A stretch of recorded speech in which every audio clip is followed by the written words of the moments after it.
weekend nga bwe sodde okubatenga etambula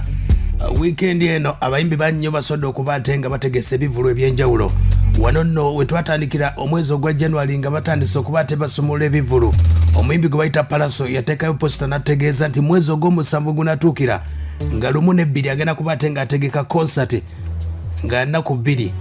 omukulu pallaso yabadde nga tuyingira weekend ku lunaku olwokutaano yavuddeyo n'ategeeza abawagizi be bonna n'abategeeza sigenda kusobola kutegeka concert yange olw'ensonga nti abasawo basodde okuba tebamutegeezezza olw'obuzibu yafuna ku mugulu gwe okuba ate nga bagulongoosa tasobola kuba ate nga standinga ssaawa nnene nnyo ate nga yeetaaga okubawa ekirungi ekisinga omukulu pallaso y'omu ku bayimbi abasinga ebbeeyi mu ggwanga Uganda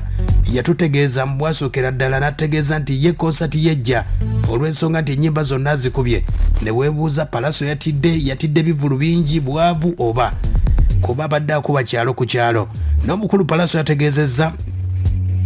ng'agamba abawagizi be bonna olw'ensonga ezitaalabirwawo obuzibu olw'omugulu nti era ng'ali mu mbeera yakutereera era nga n'abasobe basodde okuba ate nga bamuzizzaamu amaanyi olw'ensonga nti alina okubawa ekirungi alina okubeera physical and mentally fit obudde buno pallaso gyagenda okuba ate ng'ayimba oyinza okuba oliawo omukulu ono ebivulu byakuba bya ddakiika ntonotono ate nga event gyagala okuba ate nga bakolera yessaawa nga 5 ku 7 oba nokeesa mu mbeera eyo alina okubeera ng'ali physical and mentally okay kati mu mbeera eyo omukulu pallaso yasobodde okuba ate nga abategeeza ekivulu tekigenda kubeerayo nga mu gw'omusanvu nga 1-2 ku nteekateeka eyo olw'ensonga nti omugulu guno gwe balongoosa gewenda kutegeezaako pallaso bamukubireyo mu America byali binene nnyo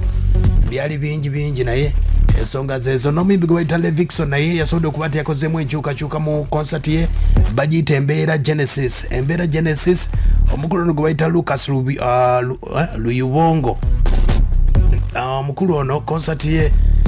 nga 26 gwa November yenteekateeka eyo egenda kubeera kololo mu nteekateeka nga weesodde okuba ate nga ategeeza kati yagisembezzaako egenda kubeera nga 3 September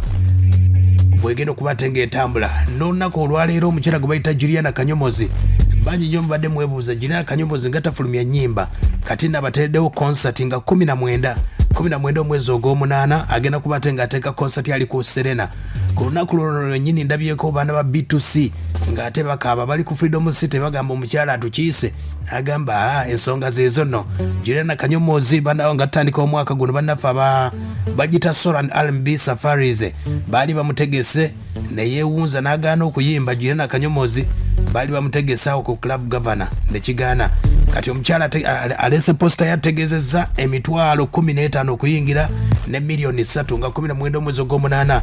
ali mu Serena Hotel Juliana kanyomozi y'omu ku bakyala abalina audience ey'enjawulo akuba kicorporate ku bayimbi oyinza okugamba nti ono omuyimbi ye teyeetaaga nnyimba Juliana kanyomozi olw'ensonga nti ye yebrandinga bulungi sigamba nti wastanti waki ye abakubisa kikadde nekiri kyasobola okuba ate nga yebrandingamu nga ye omukyalo oyo Juliana kanyomozi oyinza okugamba nga talina hiti yazikuba dda kati zabayitira zimugenda okuba ate nga mujja mulabe n'empisa za Juliana nazisobodde okuba ate nga zimuteereddewo mu mbeera eyo be bamu ku bayimbi oyinza okugamba tokyababanja kubanga byonna basobodde okuba ate nga babikoze be bamu ku abo abayimbi abalinawo ebivulu mu nteekateeka eno Juliana kanyomozi ategese ku lunaku lumu ne ba B2C omukulu David Utalo aliyo nga 23 aliko Hotel Africana abayimbi balala bangi nnyo omukulu bamuyita Fik for Make alina concert omukyala bamuyita Azawi alinayo concert bayimbi bangi nnyo oba pallaso bino bye yatidde n'agamba nti katusobole okuba ate nga tukyusaamu naye nga tategeeza lunaku ki pallaso ennyimba azikubye ebivulu abikubye tulinawo Edikenzo Festival naye weeri egenda kuba ate nga naye etambula kati zezimu ku ezo concert ezimu bazisazzaamu ezimu bazongezaayo ezimu bazisembezaayo mu mbeera eyo kwe kuvaako bannaffe abo aba ebivulu ebyo bisodde okuba ate nga